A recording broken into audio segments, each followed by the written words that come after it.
Lyra's Oxford. The amber light of an autumn afternoon filtered through the leaded windows of Jordan College, casting long shadows across the worn stone floors. Lyra Silvertongue, no longer the wild child, who had once scrambled across these rooftops, sat at a desk piled high with books. Her daemon Pantalaimon now settled in the form of a pine marten, dozed contentedly on a patch of sunlight nearby. 2 years had passed since her world-altering adventures, since she had said goodbye to Will, and closed the windows between worlds. The pain of that separation still ached, a constant reminder of all she had gained and lost, but Lyra was nothing if not resilient, and she had thrown herself into her studies with a fervor that surprised even her former teachers. As she pored over an ancient text on alethiometry, a sudden gust of wind swept through the open window, sending papers fluttering. Among them, carried on the breeze, was a postcard-sized piece of paper that seemed to glow with an otherworldly light. "Pan!" Lyra exclaimed, startling her daemon awake. "Look at this!" Pantalaimon stretched languidly before padding over to inspect the mysterious arrival. The paper bore an image of a bird, a witch's daemon, Lyra realized with a start, and a cryptic message scrawled in a hand she didn't recognize. "What do you think it means?" Pan asked, his whiskers twitching with curiosity. Lyra's eyes gleamed with the spark of adventure that had never truly left her. "I don't know, but I intend to find out." The message led them on a winding path through the familiar, yet ever-changing landscape of Oxford. Streets that Lyra had known all her life suddenly seemed imbued with new mystery. Every corner held the potential for discovery, every percerbe a possible clue to unraveling the enigma that had quite literally fallen into her lap. Their first stop was the Botanic Garden, a place that held bittersweet memories for Lyra.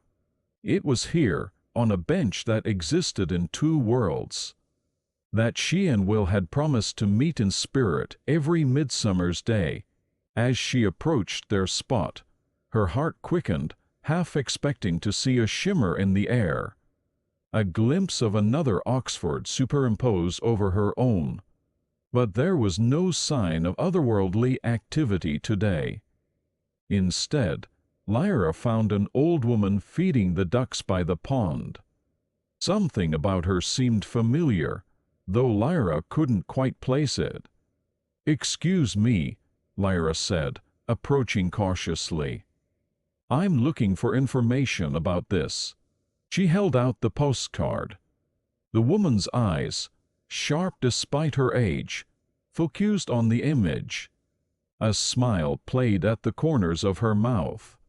"Ah, yes, the witch's daemon. You'll want to speak to the alchemist for that, my dear." "Alchemist?" Lyra's brow furrowed. "I didn't know there were any alchemists in Oxford." The old woman's laugh was like the rustling of dry leaves. "There's a great deal about Oxford you don't know, Lyra Silvertongue. But you're learning, aren't you?" Before Lyra could ask how the woman knew her name, a flock of starlings erupted from a nearby tree, momentarily distracting her. When she looked back, the old woman was gone, leaving nothing but a faint scent of lavender in the air. "Curiouser and curiouser," Pantalaimon murmured, echoing Lyra's thoughts. Their search for the alchemist led them through narrow alleyways and hidden courtyards that Lyra, for all her exploration of Oxford, had never noticed before. The city seemed to be revealing new secrets, as if responding to the awakening of her old adventurous spirit. As the sun began to set, casting the spires of Oxford in a golden glow. Lyra found herself standing before a shop wedged between a bookbender's and a tobacconist's, the sign above the door, weathered and barely legible, read, Zephyrus Alchemical Supplies. A bell tinkled softly as Lyra pushed open the door. The interior was dim, lit only by a few guttering candles, and the last rays of sunlight streaming through dust-moted windows. Shelves lined every wall, crammed with jars of mysterious powders, vials of iridescent liquids, and objects Lyra couldn't begin to identify.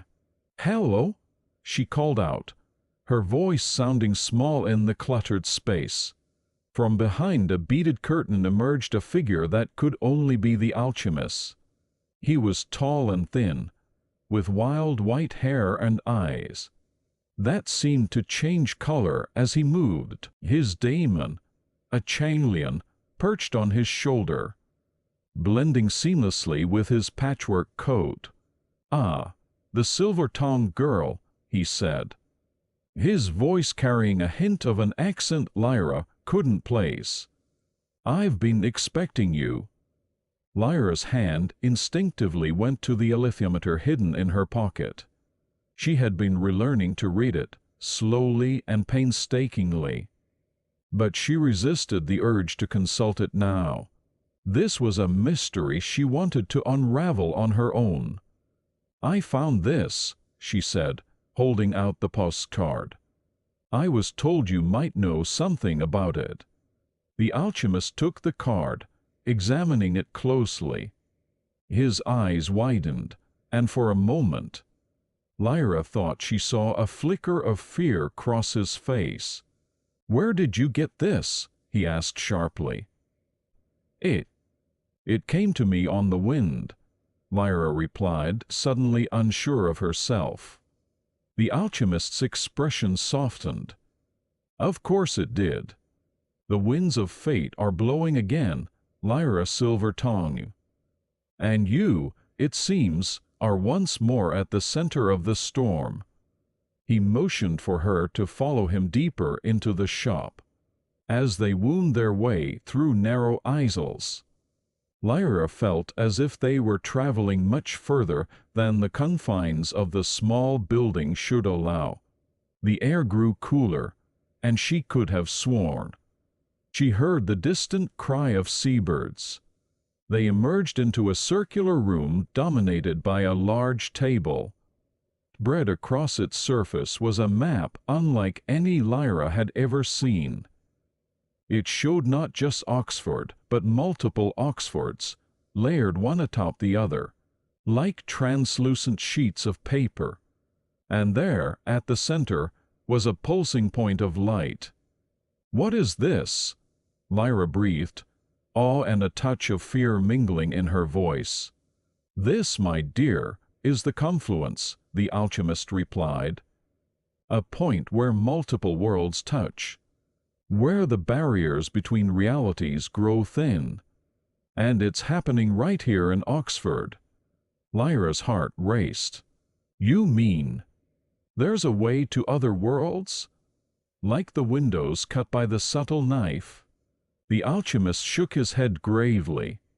"Not quite. The confluence is not a passage, but a meeting point. It allows leakage, for lack of a better term. Ideas, dreams, occasionally objects can slip through, like your postcard. But why now? And why me? Ah, that is the question, isn't it?" The alchemist's eyes twinkled. "Perhaps because you, Lyra Silvertongue, have a foot in many worlds already. You've seen more of the multiverse than most could dream of. And now, it seems, the multiverse is reaching back." As if on cue, the map began to shimmer. The pulsing light at its center grew brighter, and Lyra felt a familiar tug in her chest, the same feeling she'd had when traveling between worlds with the subtle knife. "It's starting," the alchemist whispered. The air in the room grew thick and heavy. Lyra's ears popped as if she were descending in a balloon. Pantalaimon pressed close to her leg, his fur standing on end. And then, as suddenly as it had begun, it was over. The map returned to normal, the strange pressure dissipated. But something had changed. Lyra could feel it in the air, in the very stones of Oxford. "What just happened?" she asked, her voice shaky. The alchemist was already moving, gathering vials and powders from the shelves. "The confluence has peaked. And now, Lyra Silvertongue, the real work begins."